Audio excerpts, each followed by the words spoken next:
Hello friends, welcome to my channel. It's सारी कहानियाँ। आज का टॉपिक है घमंड। चलिए स्टार्ट करते हैं। शिल्पा, देखा ना तुमने अपने भाई की हरकतों को? इसकी अकल तो लगता है जैसे घास चरने गई है। मनीष ने अपनी भौहें चढ़ाते हुए अपनी पत्नी शिल्पा से गुस्से होते हुए कहा, मनीष, मेरे भाई की अकल घास क्यों चरने चली गई है? मैं समझी नहीं। उसकी कौन सी हरकत की बात कर रहे हो तुम? शिल्पा ने जानबूझकर अनजान बनते हुए कहा। अच्छा, अब इतनी भोली भी मत बनो जैसे कि तुमने कुछ देखा ही नहीं और सुना भी नहीं। अपने भाई की साइड तो तुम ले ही रो रही हो, मनीष ने बुरा सा मुंह बनाते हुए कहा। सच्ची मुच्ची मनीष, मैं बिल्कुल भी नहीं समझ पा रही कि तुम कहना क्या चाहते हो, शिल्पा ने मेज पर बिखरे हुए बर्तनों को समेटते हुए होशियारी से कहा। क्योंकि अभी अभी उसका बड़ा भाई प्रेम अपने छोटे भाई की शादी का निमंत्रण देकर गया था और मनीष उसी की चर्चा कर रहा था। तुमने ध्यान नहीं दिया? तुम्हारे भाई ने एक बार भी मुझसे स्पेशली नहीं बोला शादी में आने के लिए। आप सब लोग ज़रूर ज़रूर आइएगा, यही बोलकर चला गया। अरे भाई, उसका मैं जीजा हूँ, उसे तो खुशामद कर करके बुलाना चाहिए, लेकिन फिर भी उसको ना जाने किस बात की ऐंठ रहती है, मनीष हिकारत से बोला।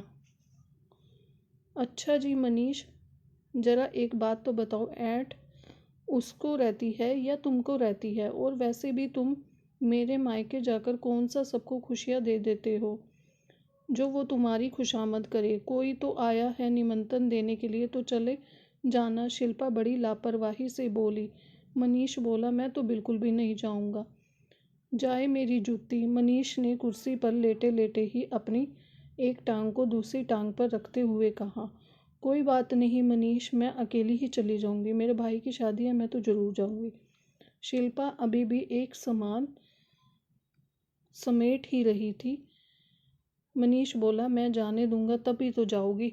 तुम मेरी आज्ञा के बिना एक कदम भी इस घर से बाहर नहीं निकाल सकती। इस भूल में तो मनीष तुम बिल्कुल भी मत रहना। मुझको तुम मेरे भाई की शादी में जाने से बिल्कुल भी नहीं रोक पाओगे। तुम आते हो या नहीं, यह तुम्हारी मर्जी है, क्योंकि जब जब तुम मेरे मायके किसी फंक्शन में जाते हो, हमेशा ही सबको अपनी आदतों से रुलाकर आते हो। इसलिए ना ही आना ज़्यादा अच्छा है। कम से कम सारा कार्यक्रम हंसी खुशी से तो मैं देख आऊँगी। शिल्पा ने हाथ का काम छोड़कर मनीष के पास आकर कहा। दरअसल मनीष की नौकरी के कारण मनीष और शिल्पा अपने पुश्तैनी घर से दूर रहते हैं। मनीष बहुत ही ज़्यादा अकड़ू स्वभाव का था। जहाँ तक वह अपने घर वालों का तो बहुत ज़्यादा मान सम्मान करता और अपने घर के कार्यक्रम में वह बहुत ही उत्साह पूर्वक भाग लेता, वहीं शिल्पा के मायके में हर बात के लिए बहुत ही ज़्यादा तुनक मिजाजी दिखाता। जब भी शिल्पा के मायके से कोई कार्यक्रम पड़ता, वह किसी न किसी बात को लेकर नया बखेड़ा कर ही देता, जबकि शिल्पा के मायके वाले उसका पूरा सम्मान करते, लेकिन फिर भी दामाद के अहंकार में भरे मनीष को किसी की भी इज्जत करनी नहीं आती थी। जिससे देखो उससे बदतमीजी से ही बात करता था, फिर चाहे वह छोटा हो या बड़ा। अभी अभी पिछली बार जब शिल्पा की छोटी बहन की शादी थी तो परिवार ने सबके लिए एक जैसा ही सूट का कपड़ा आया था, लेकिन मनीष ने शिकायत करते हुए शिल्पा के पापा से कहा, पापा जी, ऐसा सूट तो मेरे घर के नौकर भी ना पहने, आपने कैसे सोच लिया कि मैं यह पहनूंगा?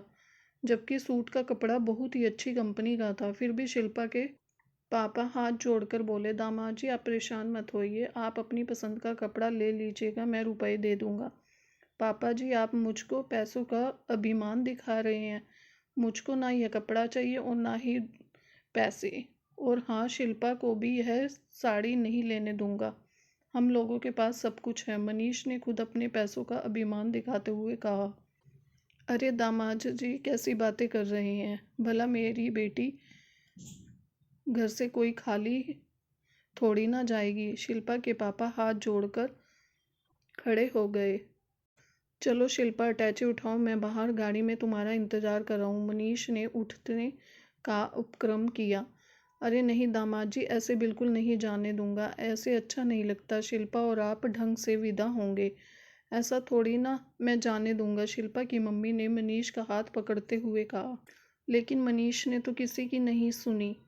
फिर शिल्पा के मम्मी पापा ने मनीष के सूट के लिए रुपए और शिल्पा को साड़ी देकर विदा कर दिया, क्योंकि ज़्यादा झिकझिक करके वो अपनी बेटी को परेशान नहीं करना चाहते थे। शिल्पा रोते हुए गाड़ी में आकर बैठ गई, क्योंकि इससे पहले भी शिल्पा के चाचा के बेटे की शादी में शगुन का लिफाफा उसके फूफा को पहले मिल जाने के कारण मनीष ने अच्छा खासा हंगामा खड़ा कर दिया था। दरअसल अभी मनीष उस घर का इकलौता दामाद था, तो उसकी खुशामद भी बहुत ज़्यादा होती थी। लेकिन इस बार शिल्पा ने ठान लिया था कि वह मनीष को इस बात के लिए सबक सिखाकर ही रहेगी। इसलिए उसने अपने भाई को अच्छी तरह से समझा दिया था कि मनीष की जितनी ज़्यादा खुशामद करोगे, मनीष उतनी ही खुशामद करवाएंगे। यह बात मैं उन सब के साथ रहकर बहुत अच्छी तरह से जान गई हूँ। बस इसलिए जब शिल्पा का बड़ा भाई प्रेम शादी का कार्ड लेकर आया तो उसने शिल्पा से तो खूब हंसकर बात की, लेकिन मनीष से बस औपचारिकता से ही कहा। यह बात मनीष को अंदर छू गई। जब शिल्पा ने उसको आईना दिखाया तो वह कहीं ना कहीं अंदर से परेशान भी होने लगा। शिल्पा, ऐसा क्यों कह रही है तुम कि तुम्हारा मन हो आना वरना रहने देना? मनीष खुद ही थोड़ा नरम पड़ते हुए बोला, क्योंकि वह जानता था कि वह जानबूझकर ऐंठ दिखाता रहता है।